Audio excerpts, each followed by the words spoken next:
کہ والدین سے ہم کہتے ہیں کہ آپ چپ کر کے بیٹھ جائیں، آپ کو نہیں پتا، آپ اس معاملے میں نہ بولیں. ان کے سامنے کندھے جھکا کر رکھنا یہ سب سے بڑی خلاف ورزی ہے.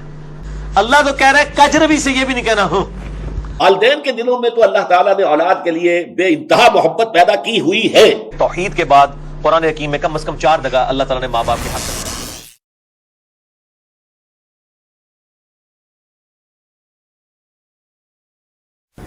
میں سر ماں باپ کے حوالے سے ایک سوال ہے، سورہ بنی اسرائیل کی آیت جس میں ماں باپ کو اف تک نہ کہنے کا حکم. اب آج کل کے حالات میں کہ والدین سے ہم کہتے ہیں کہ آپ چپ کر کے بیٹھ جائیں، آپ کو نہیں پتا، آپ اس معاملے میں نہ بولیں، تو کیا یہ بھی استغفر اللہ توب الیہ، اللہ تعالیٰ معاف کرے. یہ کبھی بھی الفاظ نہیں استعمال کرنے چاہیے ماں باپ کے لیے. اچھا سوال کریں آپ. سوال یہی ہے کہ کیا یہ ایسا کہنا بھی ان آیات کی خلاف ورزی ہے؟ سرکار یہ سب سے بڑی خلاف ورزی ہے. یعنی باقی تو اس سے چھوٹی ہیں جو منع کی گئی ہیں. قرآن جو منع کر رہا ہے، یہ 10 کمانڈمنٹس میں میرا مسئلہ نمبر 77 ریکارڈڈ ہے. سورہ بنی اسرائیل میں آیت نمبر 23 سے 39 تک کل 17 آیات میں 10 کمانڈمنٹس ہیں جو تورات اور انجیل میں تھیں اور قرآن میں بھی آئیں. اعوذ باللہ من الشیطان الرجیم. وَقَضَىٰ رَبُّكَ أَلَّا تَعْبُدُوا إِلَّا إِيَّهُ، اور تمہارے رب نے یہ بات طے کر دی تھی کہ مت پوجنا کسی کو سوائے اس کے. پہلی کمانڈ تھی توحید. دوسری وَبِالْوَالِدَيْنِ إِحْسَانًا، اور ماں باپ کے ساتھ احسان کرنا. قرآن حکیم میں کم از کم 4 مقامات پہ توحید کے فوراً بعد اللہ تعالیٰ نے ماں باپ کا ذکر کیا، اور اس کا ضربہ سلام ایپیکس یہ ہے سورہ بنی اسرائیل. اس سے زیادہ کہیں نہیں ڈیٹیل آئی ہے اور نہ سینسٹیویٹی کا لیول.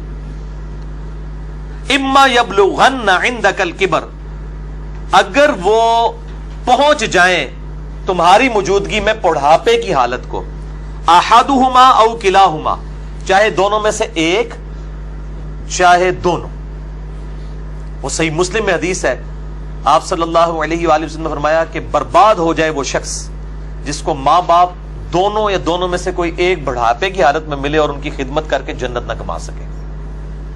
یہ صحیح مسلم میں ہے. مسلم میں تو اتنی ہی ہے، لیکن ترمذی کے اندر اور مستدرک للحاکم میں وہ بڑی ڈیٹیل حدیث ہے کہ آپ صلی اللہ علیہ وآلہ وسلم 3 سیڑھیاں چڑھے. پہلی سیڑھی پہ فرمایا آمین، پھر دوسری پہ آمین، پھر تیسری پہ آمین. پوچھا گیا تو آپ فرمایا کہ جبرائیل علیہ السلام آئے تھے، انہوں نے کہا کہ آپ اللہ کے رسول صلی اللہ علیہ وآلہ وسلم میری دعا پہ آمین کہیں کہ برباد ہو جائے وہ شخص جس کے سامنے آپ کا ذکر ہو اور وہ آپ پر درود شریف نہ پڑھے، اللہم صلی علی محمد وعلی آل محمد. تو میں نے کہا آمین. پھر انہوں نے کہا کہ برباد ہو جائے وہ شخص کہ جس کو ماں باپ یا دونوں یا دونوں میں سے ایک کو بڑھاپے کی حالت ملے، ان کی خدمت کر کے وہ جنت نہ کما سکے. میں نے کہا آمین. اور تیسرا، برباد ہو جائے وہ شخص جس کو رمضان کا مہینہ ملے اور وہ اپنی مغفرت نہ کروا سکے. آپ نے فرمایا آمین. مختلف طریق میں یہ ترتیب ڈیفرنٹ ہے. بہرحال یہ تینوں باتیں. اور مسلم شریف میں اتنے الفاظ ہیں، وہ صحیح مسلم میں کہ برباد ہو جائے وہ شخص جس کو ماں باپ دونوں یا دونوں میں سے ایک بڑھاپے میں ملے اور وہ ان کی خدمت کر کے بخشش نہ کر سکے. یہ تو ایک ہے، یہ سائملٹینیس کنٹراسٹ. دوسری طرف یہ ہے کہ اگر وہ پہنچ ہی جائیں تمہارے سامنے دونوں یا دونوں میں سے ایک بڑھاپے کی حالت میں، فلا تقل لہما اف، ان کو اف تک بھی مت کہنا. اف کی ٹرانسلیشن پنجابی میں ہو سکتی ہے آپ کہہ رہے ہیں کہ جی تسی یہ کہو جو چپ کر کے بیٹھے رہو، تانوں نہیں پتا. یہ تے اللہ دے بندے ہو، یہ تے گال ہے. اللہ دے نزدیک تو اتنی بڑی یہ چیز ہے. اللہ تو کہہ رہا ہے کجروی سے یہ بھی نہیں کہنا ہوں. یعنی وہ بات کر رہے ہیں اور آپ ان کو صرف اتنا رسپانس کرتے ہیں، یار بس ایویں لگا ہوئے نے. یہ بھی نہیں، جملہ بھی نہیں بولتے. آپ کہتے ہیں ہاں تاک لے. یہ اس کو منع کیا گیا ہے، وہ تو بہت بڑی بات ہے. ان کو اف تک بھی مت کہنا. ولا تنہرہما، اور ان کو مت جھڑکنا. وَقُلْ لَهُمَا قَوْلًا كَرِيمًا، اور بات بڑی نرمی سے ان کے ساتھ کرنا. وَاخْفِضْ لَهُمَا جَنَاحَ الذُّلِّ مِنَ الرَّحْمَةِ، اور اپنے عاجزی کے ساتھ کندھے جھکا کے رکھنا ان کے سامنے. یعنی آپ غیر اللہ کے سامنے جھک نہیں سکتے اتنا کہ آپ کے ہاتھ گھٹنوں تک لگ جائیں. ماں باپ کے سامنے بھی آپ اتنا جھکیں کہ ہاتھ گھٹنوں تک نہ لگیں، یعنی حالت رکوع نہ بنے. اس سے پہلے یعنی آپ نے ایسے ان کے سامنے رہنا، جی ابا جی، جی امی جی، اس طرح اپنے عاجزی کے ساتھ کندھے جھکا کے رکھنا. وَقُلْ رَبِّ ارْحَمْهُمَا كَمَا رَبَّيَانِي صَغِيرًا، اور ان کے لیے دعا کرنا ہے رب ان دونوں پر رحم فرما جس طرح بچپن میں انہوں نے مجھے رحم کر کے پالا تھا. اور یہ وجہ بھی بتا دی کہ بچپن میں چونکہ انہوں نے پالا ہوا ہے، سب سے لاچار انسان کا بچہ ہے. بلی کے بچے کو آپ اس ٹیبل پہ رکھ دیں نیچے نہیں گرے گا، اور انسان کا آپ سال کا بچہ بھی رکھ دینا, وہ اگر کروٹ لیتا ہے تو گر پڑے گا, اس کو نہیں عقل کہ میں نے نیچے گرنا ہے یا نہیں گرنا. اتنا لاچار ہے انسان. اسی لیے انسان کے ماں باپ کو اتنا حق دیا گیا, چاہے وہ مشرک ہی کیوں نہ ہو. دنیاوی معاملے میں ان کے ساتھ معروف طریقے سے چلنا ہے. یہ حضرت لقمان کی جو نصیحت ہے, میرا بھی وہ لیکچر بھی ریکارڈ ہوا ہے, مسئلہ 176 میں نے بتایا. ربکم اعلم بما فی نفوسکم, یہ آپ کی بات کا جواب آ رہا ہے. تمہارا رب خوب جانتا ہے جو تمہارے جی میں ہے. ان تکونوا صالحین, اگر تم نیکوکار ہو, اچھے ہو, یعنی تمہاری عادت نہیں ہے بدتمیزی کرنے کی, کبھی کبھار کوئی تھوڑا سا سکپ آف لینگویج یا سلپ آف ٹنگ ہو جاتی ہے, فَإِنَّهُ كَانَ لِلْأَوَّابِينَ غَفُورًا, تو پھر بے شک اللہ تعالیٰ توبہ کرنے والوں کی توبہ کو قبول کرتا ہے. یعنی عادی مجرم نہ ہو. ان تکونوا صالحین, اگر تم عادی مجرم نہیں ہو, عام حالت میں تمہارا بڑا اچھا ایٹیچیوڈ ہے, کبھی کوئی اسٹیٹ آف مائنڈ ایسی تھی کہ کوئی بات غلط نکل گئی, فوراً توبہ کرو. توبہ اللہ سے بھی کرنی ہے, ان سے بھی معافی مانگنی ہے, اللہ تعالیٰ معاف کر دے گا. لیکن یہ معاملہ بہت سینسٹیو ہے نا جی. اب دیکھیں کہ ہم دنیاوی معاملات میں بھی, یعنی سوئی گیس کی وجہ سے آپ کو پتا ہے کتنے لوگ ہیں جن کے ساتھ ایشو بنتے ہیں. ہم کتنے وہمیوں کی طرح رات کو چیک کرتے ہیں, یار کوئی یعنی کوئی کہیں پہ پائلٹ کھلا نہ رہ جائے, یا ہیٹر جلتا ہوا نہ چھوڑ دیں پیچھے سے, وہ اگر لوڈ شیڈنگ ہوئی اور پھر گیس آئی تو آپ پتہ ہے کتنے لوگ ہر سال مرتے ہیں. تو کتنی احتیاط کی جاتی ہے. چھوٹے بچوں کے سامنے ماچس لائٹر نہیں رکھا جاتا, تو احتیاط کرتے ہیں. تو آپ دیکھیں اس طرح کے اگر آپ احتیاط ماں باپ کے بارے میں کر رہے ہیں تو شاید سالوں میں کبھی ایک دفعہ ہو, لیکن ہر ہفتے ہی جھڑپ ہو جاتی ہے, یا جب معاملہ ہوتا ہے تب جھڑپ ہو جاتی ہے, تو اس کا مطلب ہے ان تکونوا صالحین نہیں ہے آپ, لہذا آپ کی توبہ بھی کوئی قبول نہیں ہے. توبہ بھی نہیں ہے جب تک کہ ماں باپ صحیح طریقے سے معاف نہ کرے اور اپنی روش صحیح نہ کر لی جائے. تو اس میں یہ بہتر, یہ میں نے بھی دیکھا ہے, مطلب میری بھی ایک بڑی ایکسٹروورٹ نیچر ہے, تو مطلب بعض اوقات ماں باپ کو یعنی ایک بچپنے کی طرف, سورہ حج میں آتا ہے کہ اللہ تعالیٰ رذیل عمر تک لٹا دیتا ہے کہ کئی چیزیں جاننے کے بعد کچھ نہ جانے. بوڑھے اور بچے برابر ہوتے ہیں. میری بھی یعنی الحمدللہ دادی ماں کی عمر 90 سال ہو چکی ہے. میں یعنی آج سے 10 سال پہلے دیکھتا ہوں اور اب ان میں کافی فرق آیا, یعنی بالکل بچوں والی آتے ہیں, چھوٹی چھوٹی بات کو مائنڈ کرنا. تو میں اپنے ماں باپ کو بھی سمجھاتا رہتا ہوں, وہ ابھی بھی ان کے ساتھ اسی طرح مقابلہ کر رہے ہوتے ہیں ادب کے دائرے کے اندر. تو میں ان کہتا ہوں ان کے ساتھ مقابلہ بنتا ہی نہیں ہے.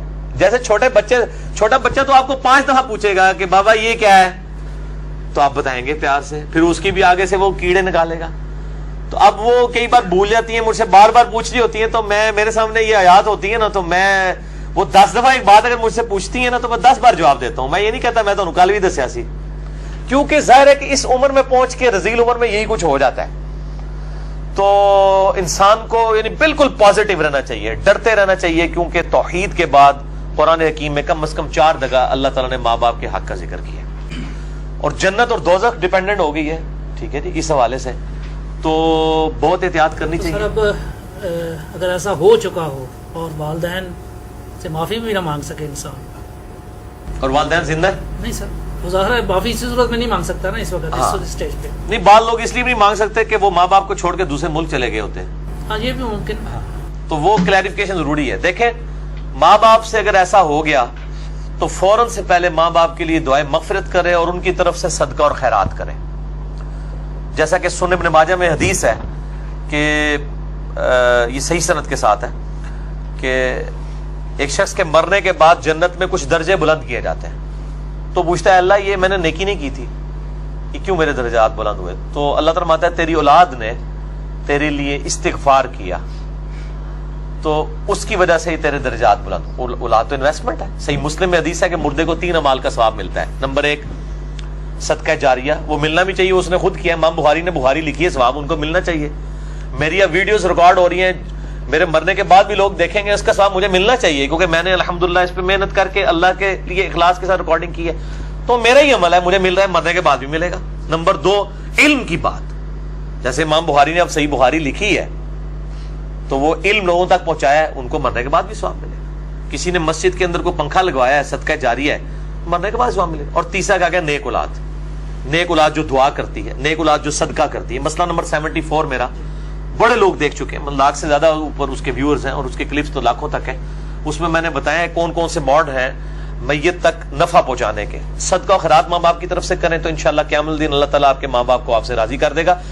جب ان کو مرنے کے بعد آپ کی دعاؤں سے نفع ملے گا تو بڑے خوش ہوں گے کہ ہمارے بچوں نے ہمیں مرنے کے بعد یاد رکھا, اور آپ کی دعاؤں کی برکت سے اگر وہ مشکل میں ہے مرنے کے بعد خدا نہ خواستہ اور وہ آسانی میں آ جاتے ہیں, اور اگر وہ آسانی میں ہے تو اس سے زیادہ آسانی میں چلے جاتے ہیں, تو وہ خود بخود آٹومیٹکلی خوش ہوں گے کہ میرے پتر نے میرے واسطے کیتا ہے, تو اللہ تعالیٰ ان کو راضی کر دے گا. اور ایک دوسری حدیث جو ابو داؤد میں ہے کہ ماں باپ اگر مر جائیں تو ماں باپ کے قریبی رشتہ داروں کے ساتھ اس نے سلوک کرو. ماں مر گئی ہے خالہ کے ساتھ اس نے سلوک کرو, باپ مر گیا تو چچا اور تایا کے ساتھ اس نے سلوک کرو, ایکویلنٹ. وہ بھی چیز ان کے لیے آرام کا باعث ہے. اور دعا کریں, یہ جو دعا میں نے پڑھی ہے رب ارحمہما, اے رب ان دونوں پر رحم فرما, کما ربیانی صغیرا, اے اللہ جب میں بچپن میں چھوٹا بچہ تھا جس طرح انہوں نے مجھ پر رحم کیا تو بھی ان پر رحم فرما. یہ آپ تشہد میں دعا لازم کریں, ہم تو مانگتے ہیں چاہے ماں باپ زندہ ہیں مر چکے ہیں, دونوں صورتوں میں ماں باپ کے لیے دعا کرنی. ہم لوگ سمجھتے ہیں بندہ مر جائے ادھر سے دعا کرنی ہے, اور بھائی زندہ ہے جڑا یہ مر گیا, دونوں صورتوں میں دعا تو کرنی. دعا کی ضرورت تو زندوں کو زیادہ ہے, اس لیے کہ مرنے والے تو چلے مر گیا, زندے بندے جو ہے وہ اس کے پاس تو چانس ہے کہ وہ اللہ کی طرف لوٹ آئے اور وہ گمراہی کا راستہ چھوڑ کے اچھائی کا راستہ, اور اگر اچھائی کے راستے پہ تو استقامت اختیار کریں تو دعا کرنی چاہیے. اور یہ دعا ضرور کرنی چاہیے, اللہم اہدنا الصراط المستقیم صراط الذین انعمت علیہم غیر المغضوب علیہم ولا الضالین آمین. والدین کی خدمت, ادب, ان کے سامنے کندھے جھکا کر رکھنا, سینہ تان کر بات نہ کرنا, یہ چیزیں جو ہیں یہ خاندان کے ادارے کو مضبوط کرنے والی. خاندان بنتا کیسے؟ ایک مرد اور ایک عورت نکاح کے بندھن میں بندھے. اب سیکنڈ ڈائمنشن شروع ہوگی, وہ اولاد شروع ہو گئی. اب اولاد کی محبت, والدین کے دلوں میں تو اللہ تعالیٰ نے اولاد کے لیے بے انتہا محبت پیدا کی ہوئی ہے. وہ اتنی فطری محبت ہے کہ اس کے لیے کہنے کی ضرورت نہیں ہے کہ تم اپنی اولاد سے محبت کرو, بلکہ یہ کہا گیا ہے کہ روکو اس محبت کو, ذرا کہیں زیادہ نہ ہو جائے, کہیں وہ تمہارے لیے, جیسا کہ ہم پڑھیں گے سورہ تحریم میں, کہ وہ محبت بڑھ کر غلط راستہ اختیار نہ کر لے کہ ان کی وجہ سے تم حرام کے اندر منہ مارو. اچھا کھلانا ہے, اچھا پہنانا ہے, اچھی تعلیم کرنی ہے, پیسے حلال کے ذریعے سے نہیں آ رہے, حرام کے اندر منہ ڈالو گے تو یہ محبت نہیں ہوگی, یہ عداوت ہو جائے گی. ہم پڑھ چکے ہیں سورہ تغابن میں, یا ایھا الذین آمنوا ان من ازواجکم واولادکم عدوا لکم فاحذروہ. یہ محبت حد اعتدال سے تجاوز کر جائے, حرام میں منہ مارنے پر آمادہ کر دے تو گویا کہ یہ عداوت ہے, محبت نہیں. البتہ اولاد کے دل میں والدین کے لیے محبت کا فطری جذبہ نہیں ہے. یہ سلیم الفطرت اولاد ہوتی ہے, وہ احسان مانتی ہے اپنے والدین کا. وقل رب ارحمہما کما ربیانی صغیرا. لیکن یہ اولاد جب جوان ہو جاتی ہے, پہلے تو ٹھیک ہے ان کی محبت بھی والدین کے ساتھ ہوتی ہے, جوان ہو گئی, شادیاں ہو گئی, ان کی محبت کا نیا نیوکلیس وجود میں آ گیا. بیٹے کے لیے اب اس کی بیوی آ گئی ہے, ظاہر بات ہے کہ ان کے درمیان بھی محبت مطلوب ہے. اولاد ہو گئی تو اور زیادہ محبت جو ہے ان کا برکس جو ہے وہ اولاد ہو جائے گی. تو اس سے والدین کے اندر جسے آپ کہتے ہیں محرومی کا احساس, ایک پیاس سی پیدا ہو جاتی ہے کہ اب ہم سے محبت کرنے والا کوئی نہیں. یہ انتہائی شدید آپ کو مغرب میں نظر آتی ہے. بوڑھے والدین کے اندر جس قدر پیاس ہے, جس قدر سینس آف ڈپرائیویشن ہے, بچے ملتے نہیں, گھروں میں رکھنے کو تیار نہیں. بوڑھے لوگوں کو سنبھالنا, ظاہر بات ہے بوڑھے جو ہیں زیادہ بوڑھے ہو جائے تو بچے بن جاتے ہیں, بچوں کی سی ضدیں کرتے ہیں, بچوں کی سی خواہشات پیدا ہو جاتی ہیں. ان کو جھیلنا, اپنے آرام میں ان کو مخل ہونے دینا, اپنے فیصلوں میں ان کو رکاوٹ بننے دینا, یہ پسند نہیں ہے. آزادی چاہتے ہیں میاں بیوی جو ہے, کیوں خواہ یہ بڑے بوڑھے بیٹھے رہے, بڑ بڑ کرتے رہے یا ہمیں روکتے رہے. لہذا وہ اولڈ ہاؤسز کے اندر جا کر ان کو داخل کرا دو, اللہ اللہ خیر صلی اللہ, وہاں انہیں کھانے پینے کو ہے, اولاد کو دیکھنے کو ترستے رہتے. کرسمس کا سب سے بڑا ان کے ہاں جو ہے وہ یہی ہوتا ہے کہ شاید بیٹا یا بیٹی کو آ جائے ملنے کے لیے, بس یہ ہے ان کا احساس محرومی. لیکن والدین کے لیے جو ہے قرآن مجید میں کئی مقامات ہیں, وہ میں آپ کو تفصیل سے بتاؤں گا جب سورہ بنی اسرائیل کے ہم رکوع پڑھیں گے. اللہ کے حقوق کے فوراً بعد رسول کا حق نہیں, والدین کا حق. وَقَضَىٰ رَبُّكَ أَلَّا تَعْبُدُوا إِلَّا إِيَّاهُ وَبِالْوَالِدَيْنِ إِحْسَانًا. والدین کے ساتھ حسن سلوک کرو. ہاں اطاعت کا معاملہ ہوگا تو اللہ کے بعد رسول کی اطاعت ہے, محبت کا معاملہ ہوگا اللہ کے بعد رسول کی محبت ہے. لیکن احسان, حسن سلوک, خدمت, دل جوئی, یہ ساری چیز جو ہے تو اللہ تعالیٰ کے حقوق کے بعد سب سے زیادہ فائق حقوق والدین کے، اور ان میں بھی والدہ کا حق 3 درجے فائق ہے والد سے، اس لیے کہ ظاہر بات ہے حملتہ امہ وہنا علی وہن وفصالہ فی عامین، یہ سورہ لقمان کے دوسرے رکوع میں ہم پڑھ چکے ہیں۔ جتنی مشقت ماں جھیلتی ہے، جتنی تکلیفیں وہ اٹھاتی ہے، باپ تو نہیں اٹھاتا ہوں۔ یہ دوسری بات ہے کہ ماں کے لیے بھی اولاد کے پرووائڈر باپ ہے، کماتا وہ ہے، محنت وہ کرتا ہے، لیکن یہ کہ بچے کی ولادت، پیدائش اور پھر پالنا شروع کا زندگی جو ہے اس میں جس قدر بوجھ ماں اٹھاتی ہے باپ تو نہیں اٹھاتا، لہذا 3 درجے اس کے ساتھ حسن سلوک میں۔